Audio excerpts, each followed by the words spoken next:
There's never been a point in my life where it's not been for the culture.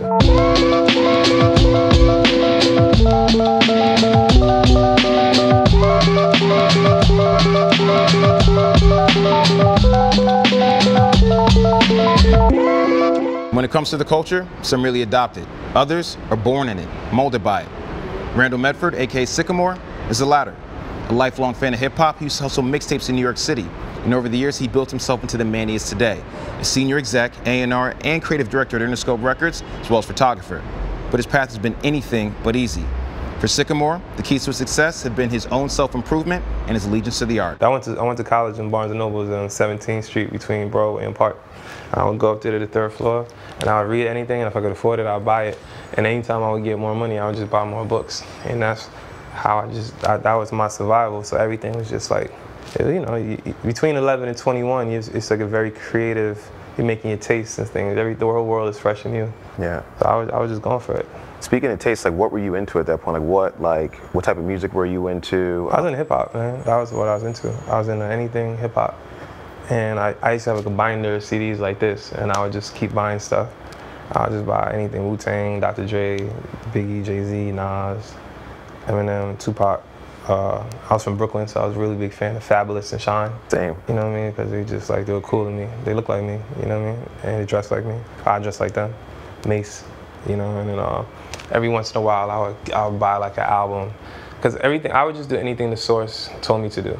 So if they were like, this is what's getting 5 mics, I'd go buy that. If Blaze magazine told me to do it, I would do it. If XXL magazine told me to do it, I would do it. Then I would buy a lot of mixtapes.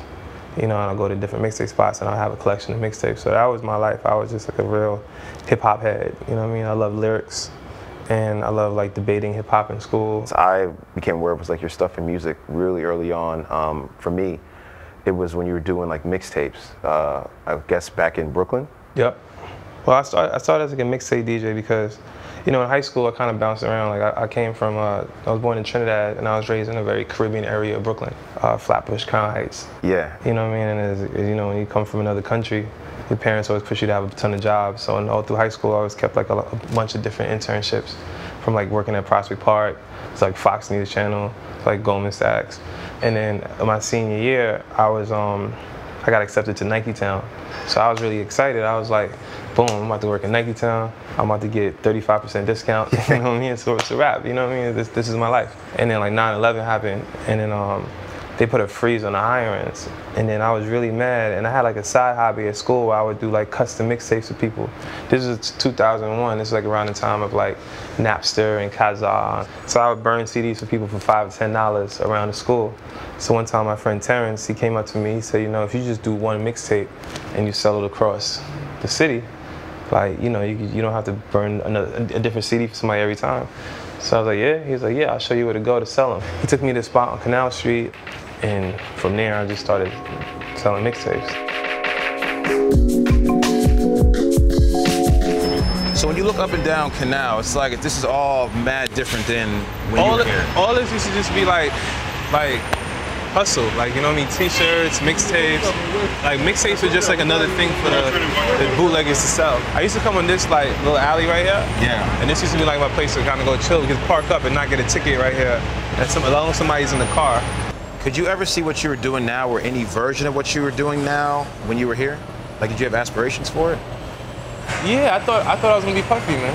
You know what I mean? I was like, I'm doing these mixtapes, I'm gonna start doing some A&R shit. I thought it was it. I thought like I was gonna be one of the greats. You can't tell me that. Like I had that in my head. Like I was gonna do this. Like cause like around 17, 18, 19, 20, these are the people you looked up to. You looked up to Dame Dash, you looked up to Puffy, you looked up to Irv Gotti, you looked up to these guys, and that's what you wanted to be. That was your definition of success at the time. Jay-Z, Rockefeller, you know what I mean? Like that was it. As you start to progress further into the music industry, who's been like the most surprising person that's been like, yo, I used to get your tapes, or like I remembered your drop? Drake. Really? So one time we were at the Who Do You Love video shoot, and I never met Drake before, and I guess somebody said my name about something, and he heard somebody say it, and he tapped me on my shoulder, and he's like, yo, man, you remember like, I hit you up to host my mixtape, like in 2006, 2007, and you didn't hit me back. And I was like, yo, man, I was retired by then. Like by 2006, I was a straight executive. Like, That's crazy. That was, but it was cool on multiple levels. It was cool, like, well, Drake wanted me to host a mixtape, Yeah. which was really cool. It was cool that he remembered it, because like, he's just like how he is in the raps, he really remembers everything. Yeah, it's like a dope full circle moment, right? Like, yeah. This guy's looking for that to launch himself, and you guys kind of meet at the top. Mixtapes are influential, man. And it's like, it's really cool. I'm really proud of it.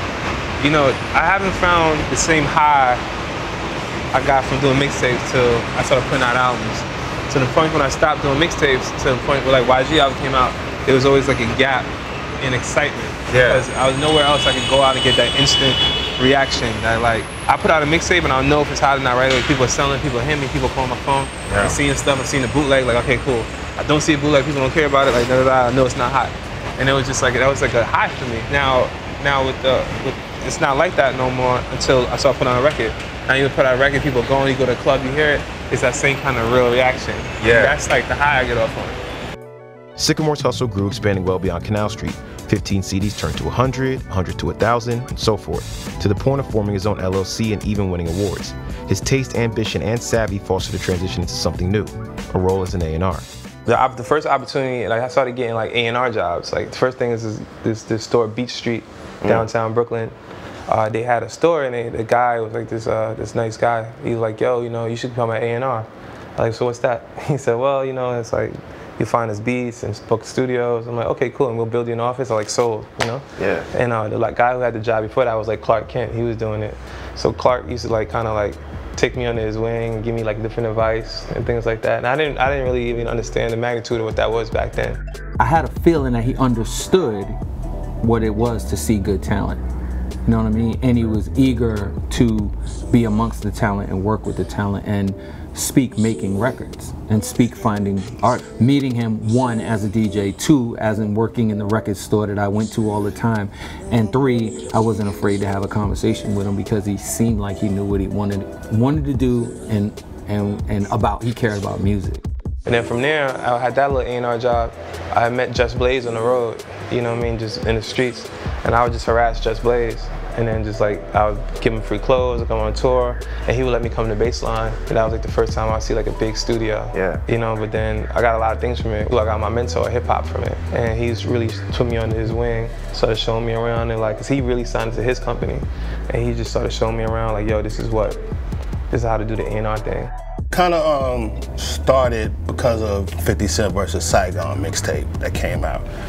And you know, I kind of was like, wow, this is kind of ill, you know what I mean? And I had people in the hood who was like, this is dope, you know what I mean? It wasn't like a big conversation, nothing like that, but it was just kind of like, hey, let me get into this dude and see what he's about. And I like, yeah, he started like kind of coming around, and he would just meet me anywhere or whatever, do it, you know what I mean? Not to say anything, but it would just be like, he'd just offer his services like off top. It was just like, hey, you know what I mean? And, you know, but I liked what he was doing in the mixtape, where as far as, he had this mixtape where he ranked all the unsigned artists. It was like top 50. Yeah. Might have been 50 or 30 or something like that. But it was like every song was one of them guys, and he had like a real nice draft type, you know, like a mock draft almost, you know what I'm saying?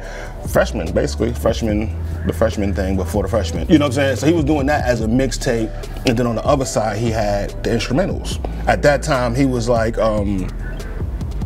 he was the only person that I kind of believed in and trust. Like his ears and, okay, that's what you want to do? Okay, cool. I gave him his first job at Atlantic, actually, because I was leaving.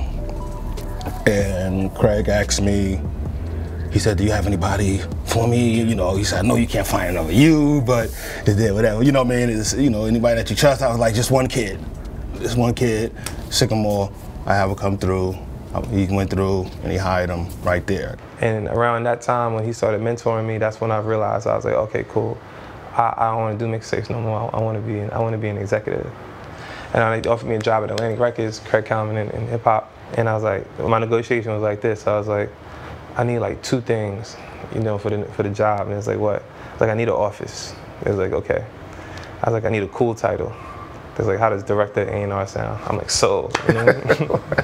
And I thought I was doing big shit, you know what I'm saying? Yeah. And when I was 21, I got that job. And when I got that job, I was like, oh, no, I feel like a drug dealer. Like, no more selling mixtapes. Yeah. I'm doing this now, and you know, I never sold a mixtape again. That, you know, that when I got that first job, that was 11 years ago. So like now I've been building my 10,000 hours at this, at building stuff, and really, it's not really much of a difference to what I'm doing now with instrumentals. And back then with instrumentals and mixtapes and making an album, you're finding beats for the artist and you're conceptualizing the project. So now you're just doing it with original music. Before you would just do it with other people's music. So I really feel like I'm still doing mixtapes. Like My Crazy Life, Travis, it's still a mixtape. You know what I mean? It ain't no different. You know, you could be as engaged as you want to be in A&R. You know, in A&R, I feel like it got kind of like a bad rap, and I really want to be kind of a change at A&R. Like I want to make like A&R and cool. Like for a while, it became a place where like these guys would just have these corporate accounts and these Benzes and these Louis Vuitton book bags, and you're like, what do you guys really do? Yeah. You know what I mean? And I wanted to show people like you could really be in it. You can be on tour, you can be engaged, you can find records, you can make something, you can make dope shit. Cause you know how they always have that term like for the culture? Yeah. You know what I mean? Like that, like to me is just like, I mean I understand it, but like there's never been a point in my life where it's not been for the culture. It's like I never took my culture clothes off. I'm like, all right, no more culture today. Like, you know what I mean? It's like everything I ever do. Like, you know what I mean? So even when I do the music, like, I just want to be dope. Like, you know what I mean? If I had an album that sold 10 million records and it was whack, I wouldn't live with myself. Like, I can't even be outside. Like, my shit is always want to just be dope. Like, I want it to be dope. I want my mixtapes to be dope. I want my clothes to be dope. I want everything I do to be dope. And if it's not dope, it don't count. You know what I mean? And that's how I approach A&R. Sales, to me, the sales or whatever, it happens when it's dope. I like going to the club and hearing my record Prime Time. I like hearing it out of a car. I like hearing a pretty girl saying they like the song. You know what I mean? I like people saying that was like album of the year. That was on the top 10 list. That was a New York Times list. That was critical. That was thing. I just like being dope. And that's my approach to things. Like if I don't make the dopest shit, then it don't count. You start A&Ring at that age, I guess around like 21, and you're an exec. Yep. There's a lot of things I imagine that take place between then and now where you moved on into several different roles. Yeah, like that, you know, I would love to say like from that time I came to job, it was happily ever after, but it wasn't, you know what I mean? That's actually like, that's when things started going down, you know, when I got the job, you know, because, you know, when you start working in corporate America, you know, there's three sides to a job, you know what I mean? There's like the technical side, you know, you actually doing your real role. There's a political side, like that you don't really see until you're really in an organization. Yeah. And then it's a cultural side, the rhythm of the company, things like that. So you don't know this at 21 years old. You really don't even know this at 31 or 41. Some people never catch it. You know what I'm saying? So like, I was learning the technical side, and I had no clue what the political and cultural side was about. Sickamore began to hit walls. Despite the similarities between creating mixtapes and A&Ring, he found himself frustrated with the lack of control. So after 2 years, he left to start his own artist development company, The Famous Firm. I had like a Jerry Maguire moment where I got all the interns and I went and got an office and I was just like, I'm gonna go start this. And I was like at 23. And it was going good for a while. We were developing acts and I had Nicki Minaj as a client. And you know, cause we were both from New York, we were both Trinidadian. So we both had like a bond, you know? And I was just doing too much though. Like I was having like consulting clients and management clients and I wasn't paying attention. And one day with Nicki, it was like, we had a big shoot for Vibe magazine. And she had like a trailer in Queens, but I was on a consulting gig in Maryland over the weekend. I had this Charger with like 22-inch rims and I got a flat tire on a Sunday. And then you can't find like in the middle of Maryland somebody change a flat tire on 22-inch rims, you know what I'm saying? So we were just stuck out there and it was just all bad. I remember she called me flipping out, like, where are you? We supposed to be here? What kind of manager are you? Da da da da da da da da. And I was like, you know what, I don't have time for this shit, man. You find somebody else, right? She called me back like, are you sure? You understand what you're doing right now? I was like, yeah, man, I don't want to deal with this shit. From there, he found himself on a bad streak. His company started falling apart, all while the pressure of Nicki Minaj's superstar success loomed over him. After relocating more than once, he found himself back on the East Coast and in need of a complete overhaul. I remember one day we was in Jersey. My ex-girlfriend was on Barnes & Noble's, like in Clifton. And then like I had like a whole stack of books. She was like, man, I had no money for it. Can you give me these books? She was like, man, like, I don't know why you need all these books. You got a bunch of books at home already. I ain't getting you no books. And I was just like, this fucking sucks. I'm a fucking loser. You know what I mean? I was like, this is bad. And I remember the next morning I woke up And then I went to like, I took the Jersey Transit to Chinatown. And then I went and sat down, I bought like a notepad.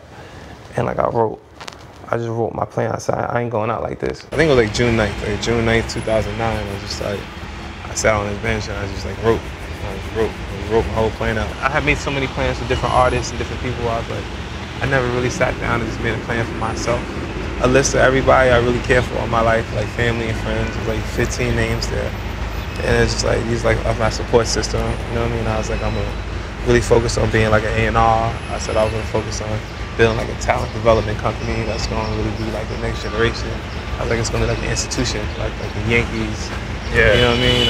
I'm gonna make it like a creative direction house, and I was just like, I was really focused on it. So like, I think now, you know what I'm saying, 8 years later, I'm really getting close to launching it. I'm launching in September, so I can see it. But this is like where it all really started at, like just right here. Like before that, I didn't really take a lot of bullshit, you know what I'm saying? Because it was just like, oh, it's not exactly where it's going, it's gone. But like after the Nicki Minaj stuff, that's what made me feel like, oh, sometimes I gotta be cool about stuff. I gotta be like, I gotta see it through. When I had that paper, I was like, cool, at least I could do this. And it's just like, it wasn't, because before it was urgency, but it was like, it was activity for activity. It was just going just to go, you know? Yeah. When you got like a plan, it's like, okay, like I know where it's going, so like it gives you a quiet confidence about it. You can order your steps a little bit better. Yeah, and you can know like, okay, this is not to the long-term vision, so I'm not gonna do this. This right here might be starting off small, but I know I can get there. With a sense of focus and renewed dedication to his craft, Sickamore got to work focusing on his role as an A&R at Def Jam with new talent, including YG. And then they gave me 3 acts. They gave me Lil Reese, Lil Durk, and YG. And I was like, cool, because I like all their music. And I just started working with everybody. And the first one that started working was Lil Durk. We put out a record, This Ain't What You Want. Yeah. And that was the first time like one of my records was really working. You know what I mean? Then with YG, we bonded over a song called Bompton. And because I was like, that's my favorite song of yours. And he's like, that's my favorite song too. So we started working on an album called I'm From Bompton. I came up with the concept of just making a whole movie. We were gonna do like the inverse of Kendrick's album. Instead of like doing it like the kid out inside, we were gonna be the kid outside, and like 24 hours in there in the life. And that was the concept of My Crazy Life. And when we started doing that, with the guidance of like Young Jeezy trying to like give coaches through it, that's how we came up with that album. And that was like the first time things started really happening. And then the record that really started breaking off of it was My Nigga. And that's when everybody in the building started looking at it different. YG started looking different out here. Then we dropped Who Do You Love after. And then that's when things started going up. And then when My Crazy Life, the album came out, and started getting the reviews and the response like critically. You know what I'm saying? People like, this is a critical album, it's a great album, it's a classic album, whatever. That's when, like, that was like the 5-year mark for me. That was like, okay, cool, that was like almost 5 years, minus like 4 months, but minus 3 months to when I was in that park in Chinatown, and I had that piece of paper. And I was just like, it was like a real good moment, like it was a moment.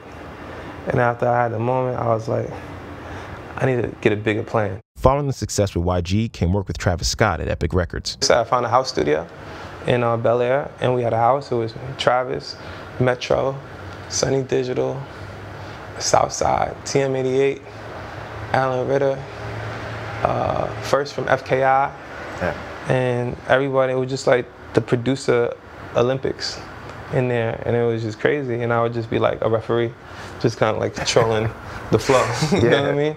That was the whole thing. You know what I mean? Then we just moved into another house. We call it like the Antidote house, because we did the rodeo tour with Young Thug, and then we came back and we just did a second house, and we're in that house, and it was the same thing. Metro was living in one bedroom, and Travis in another bedroom. You know what I mean? And I would just be. I lived down the block, so I'd be right there.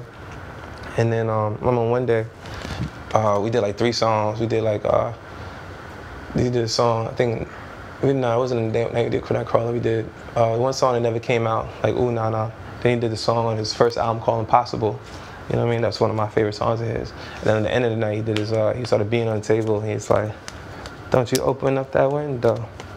Ooh, don't you let out that antidote. Ooh, and he just freestyled pretty much like everything that you heard for like a while. And that wasn't gonna be on the album, that was gonna be like a throwaway song. And so we had the album, the single was gonna be 3500, we had it lined up. So he just put that song on SoundCloud. So up to date, when you go on SoundCloud, it says, this is not on my album. You know what I mean? Because we never thought it was gonna be on the album. And then that shit just started blowing up. And that record started getting crazy. And then from there, it just became the whole Travis run. It was the shows and like Lollapalooza, and he's getting arrested, starting a riot, and it just started getting crazy. But it's like the same kind of magic. You just now I'm in it. Like it's like a roller coaster. You know what I mean? Even though he's orchestrated some of hip-hop's most heralded albums, music is just one piece of Sickamore's bigger plan. So I'm like, okay, cool. So I'm gonna do like 10 years of music, right? And then after like 10 years of music, I'm gonna do 10 years in video, in the movies and film and stuff. But like, shit, how do I get into film? I should start doing photography. And like, Travis is the one who really got me into the photography. He was like, yo, it's like, if you do photography, you just gotta do black and white and only shoot in film. Because he did like some art shit when he was in, he's a real smart guy. He did like art, so I started shooting in film and some black and white photography, and I would just go and just start shooting. And I was like, year one, I think I shot only in film. And year two, I did only in point and shoot, you know what I mean? And then at the end of year two, you know, my good friend, Yes Jules, she gave me like an opportunity to do a gallery show at Art Basel. So I ended up doing an exhibit at Art Basel at her event. And that was like a real big moment. So now this year I'm working on like in a whole like fourth quarter like shoot with like a couple models and things like that, trying to take it to the next level. So every year it'll be something to the point where like I think by 2018 I'm gonna do my first movie. I think like a consistent theme I'm seeing is like, or I'm observing is, you can see yourself. You know, it's like self-awareness, but in order to edit yourself, it's like if you want to edit a paper, you have to be able to go back through it and see what you wrote, and then have this like free form to know that it's okay to change things. Ellie Reed one time, he's like, yo, I just wish I could just shake you and show yourself in the mirror. Like, this is you, man. Like, you know what I mean? He was like, he's been a great mentor for me. And the cool thing about this mentality and like having a moniker or whatever, and just like everything I'm learning, you don't treat yourself like you. You kind of like, this becomes, you're like, I'm inside. You know what I'm saying? Like, I could like Sickamore is something I created. Like, you know what I mean? This whole world I could just create from scratch. You know what I mean? And as long as I don't just buy into it, it's cool. Like, I could just like own it. Like, you know what I mean? Like, I am who I am. Everything else is just like layers. Like, I'm black, I'm Trinidadian, I'm American, I'm a music director, I'm a whatever, you know what I mean? Yeah. Nationality, family things. But at the end of the day, you're just a person. You're just a thing inside, and everything else is just a layer. And that's the way I kind of do it. So I could adjust it. Like, you know, every time I see somebody, people say, "Oh, you look different every time I see you." I'm like, I am. I am different. You know what I mean? It's like I feel like you can just change everything in your life. You know what I mean? If I wanted to like gain 100 pounds and do something, I'll do it. You know what I mean? Like, at this point, I don't feel like anything's not achievable. You know, like you can really do anything as long as you just master yourself. If you master yourself, you can master the world. But because really the whole world is just you. I asked my dad one day, like, you know, my parents have been really supportive, you know, for me over my years. And I asked him, like, you know, how come you never like bother me about what I'm doing? You know what I mean? He said, listen, man, we're from the Caribbean. We came from another country, and we never had a plan, you know. So every time you come to us and you say you have a plan, we just listen and say, okay, because we didn't have no plan. So the fact that you even have a plan at all is a success to us.